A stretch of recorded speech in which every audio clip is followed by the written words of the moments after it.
Jai Hind friends, let's start. In medieval India, the designation Mahatara and Pattakila were used for village headman. ठीक है, तो अभी option D को देखते हैं। Chief of craft guild. तो चीफ ऑफ क्राफ्ट गिल्ड मतलब होता है प्रथमा कुलिका। ठीक है, अभी नेक्स्ट क्वेश्चन देखते हैं। Lichens, which are capable of initiating ecological succession even on the bare rock, are actually a symbiotic association of algae and fungi। ठीक है, अभी इंडिया का फर्स्ट लाइकन पार्क कहाँ पे ओपन हुआ था? तो वो है उत्तराखंड। ठीक है, lichen lichens are environment indicator. ठीक है, क्योंकि ये लाइकन एयर पोल्यूशन को इंडिकेट करते हैं, फिर वाटर पोल्यूशन को इंडिकेट करते हैं, heavy metals, radio active particles, ये सभी पोल्यूशन को इंडिकेट करते हैं, इसलिए इसे इन्वायरमेंटल इंडिकेटर कहा जाता है। ठीक है, तो नेक्स्ट क्वेश्चन है, if you travel through the Himalaya you are likely to see which of the following plant naturally growing there. देखो नेचुरली कहा है हमें, करेक्ट कौन कौन से? तो नेचुरली ओक और रोहोडेंड्रॉन हिमालय में पाए जाते हैं। और ये जो सैंडलवुड है ना, रक्त चंदन, तो रक्त चंदन पाया जाता है साउथ में, स्पेशली ईस्ट और वेस्ट घाट में। और कौन से फॉरेस्ट में पाया जाता है? तो डेसिडियस फॉरेस्ट में पाया जाता है। अभी हिमालय में और कौन कौन से प्लांट पाए जाते हैं? तो मैपल, फिर सिल्वर फूर, हिमालयन सीडार, उसके बाद देवदार। ठीक है, तो इसका आंसर है option number A. Next question देखेंगे, which of the following are some important pollutant release by steel industry, select the correct answer. अभी देखो, अगर 0.001% भी पोल्यूट किया तो वो पोल्यूशन की कैटेगरी में आएगा। तो oxides of sulphur, nitrogen monoxide and carbon dioxide. ठीक है, तो ये सारे के सारे पोल्यूटेंट है, इसका आंसर है option number D. Next question है, which of the following kingdom were associated with the life of Buddha. Associated बोला है उन्होंने, ओके, इम्पैक्ट नहीं कहा। तो Gautam Buddha associated with Kosala and Magadha. ठीक है, तो पहले देखते हैं कि ये अवंती, गांधारा, कोसला, मगधा की कैपिटल कौन कौन सी थी और मॉडर्न एरा में उनका नाम क्या है। तो अवंती की कैपिटल थी उज्जैन।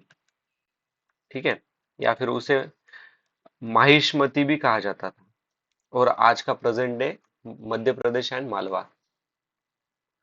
उसके बाद गांधारा। गांधारा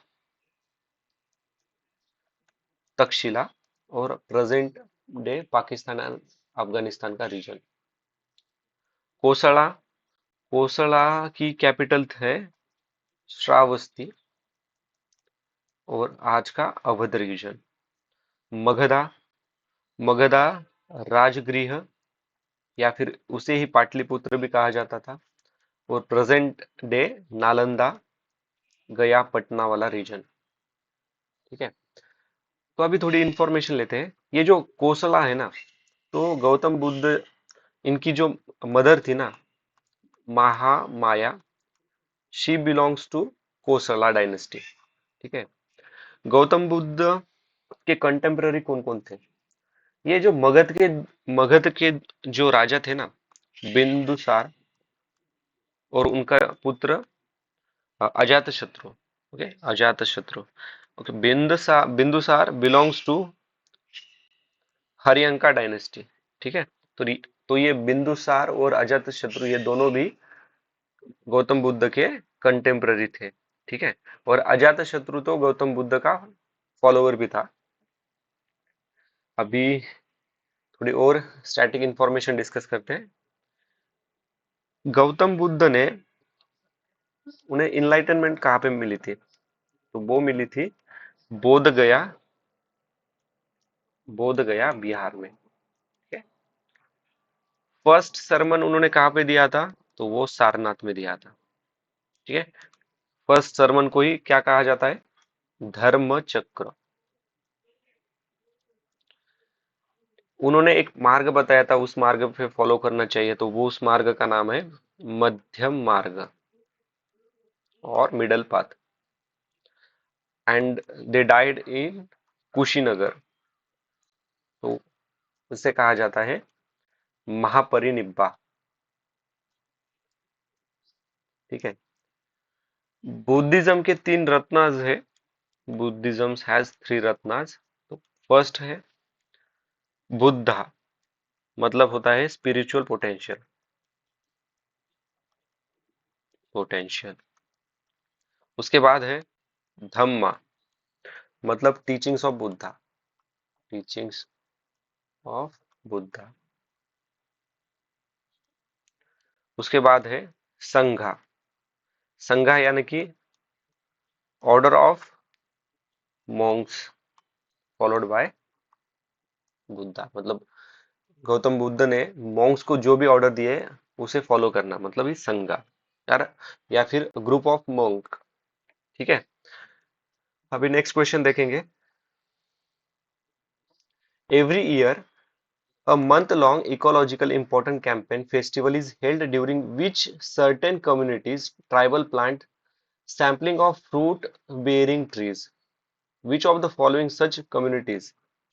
तो इन्होंने पूछा है कि एक कम्युनिटी है जो हर मंथ के हर मंथ में ट्रीज लगाती है, तो वो कम्युनिटी का नाम क्या है? तो वो कम्युनिटी का नाम है गोंड एंड करकू।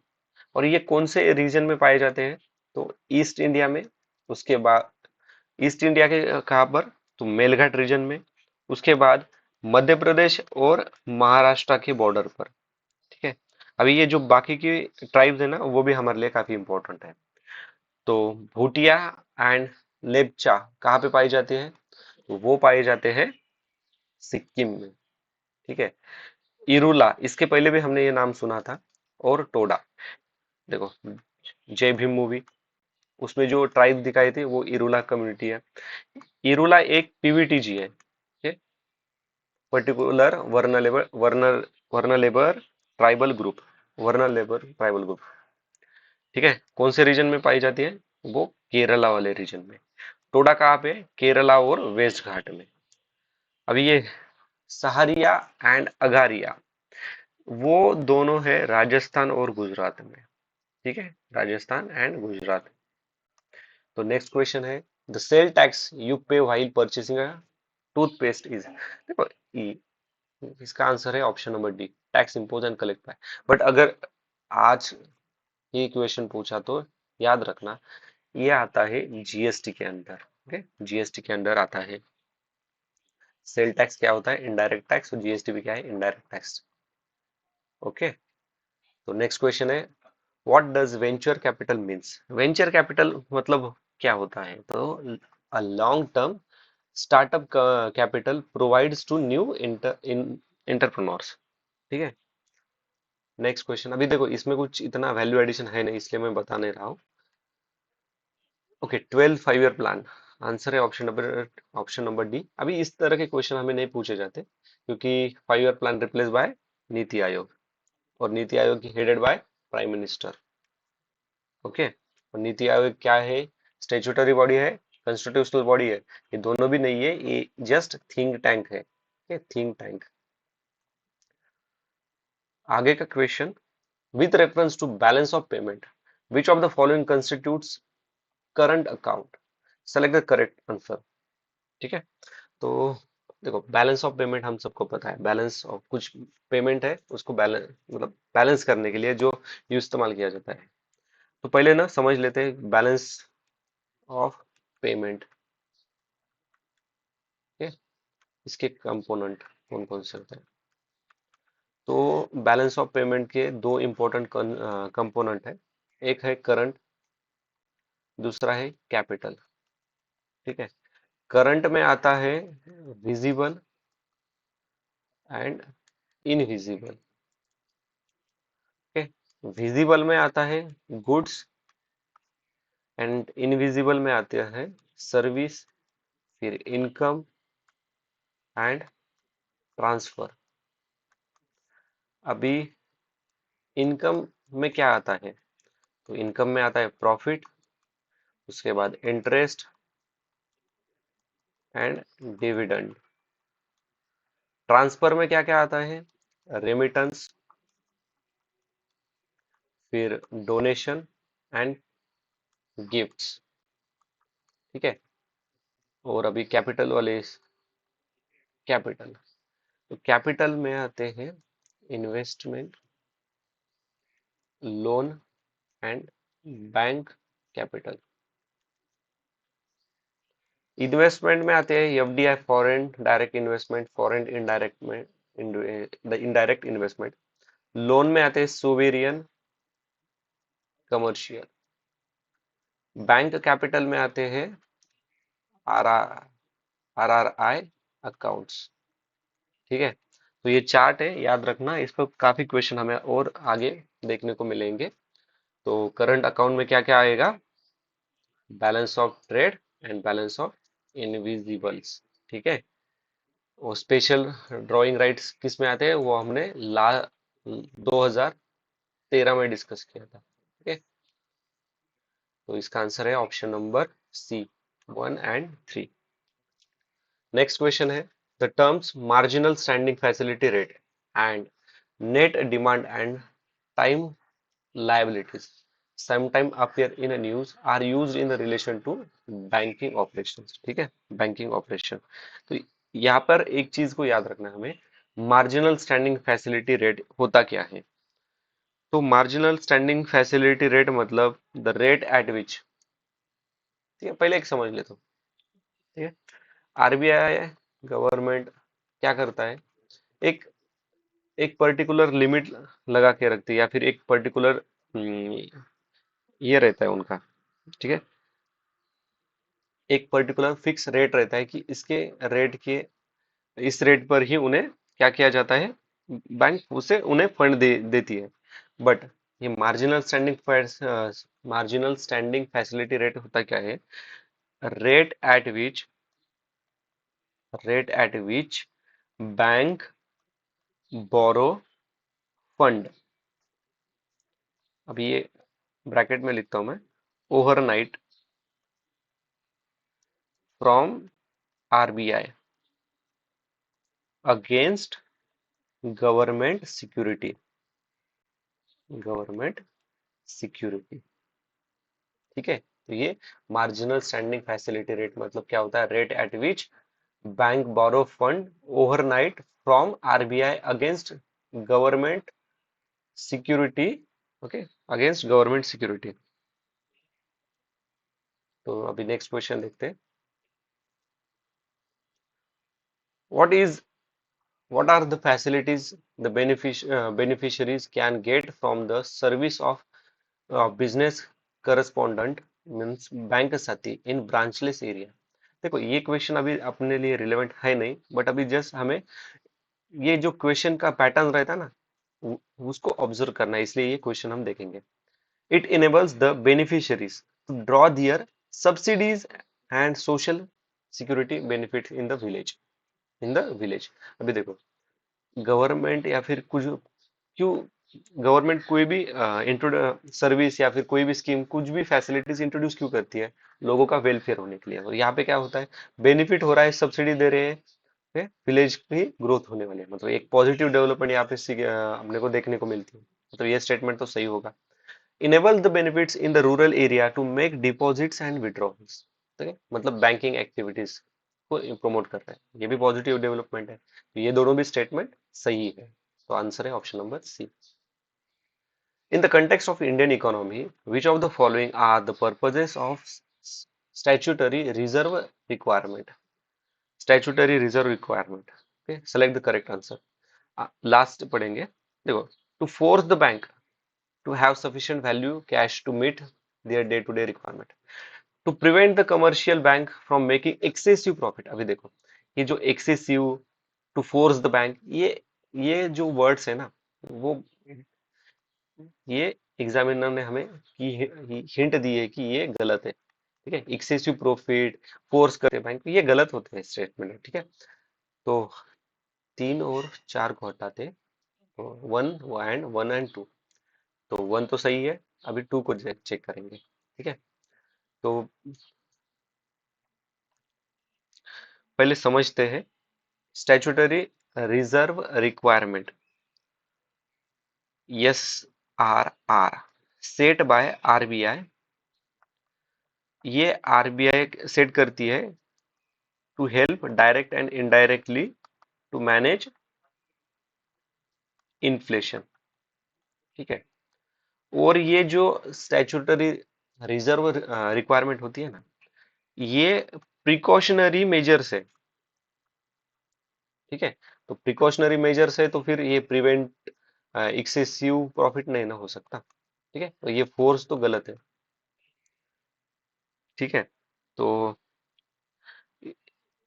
एक और कंसेप्ट याद रखना, जो स्टैट्यूटरी एसएलआर जो होता है ना, ये is percentage of banks deposit that must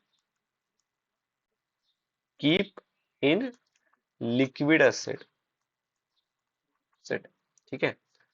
और ये आरबीआई का टूल है SLR to regulate credit flow and ensure financial stability, ठीक है। तो ये एसएलआर का फंक्शन होता है। एक और कंसेप्ट को याद रखना, central bank,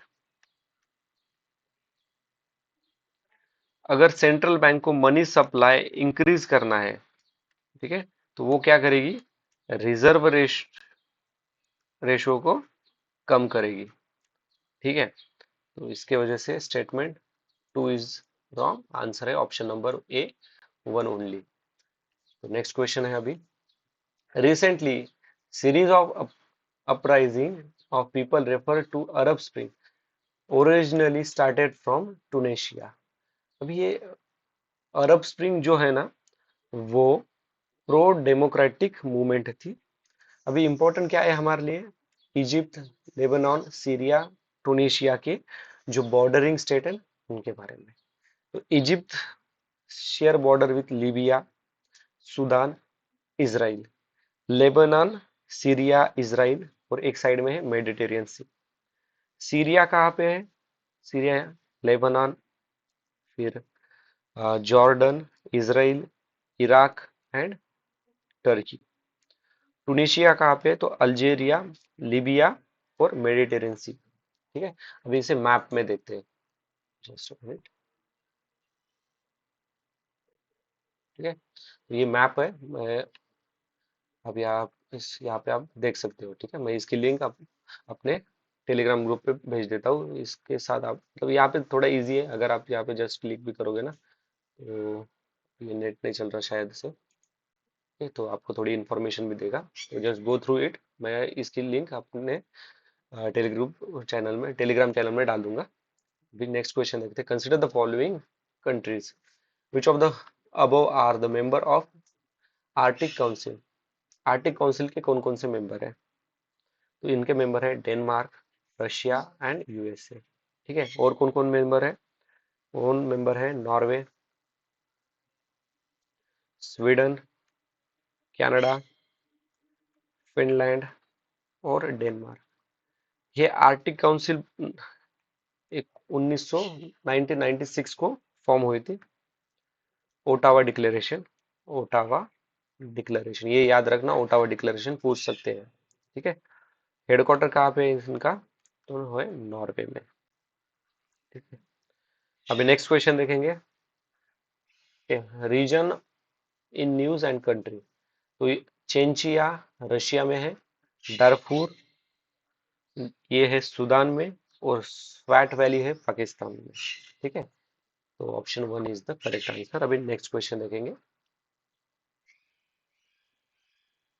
with reference to Agni 4 missile, which of the statement is correct? ठीक है, it is surface to surface, it is fuelled by liquid proportional only, it can deliver 1 ton nuclear warhead about 7,500 kilometre away.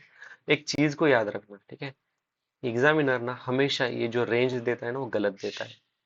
ये 4,000 kilometre away, ठीक है, और ये only liquid proportionate नहीं है, वहां पर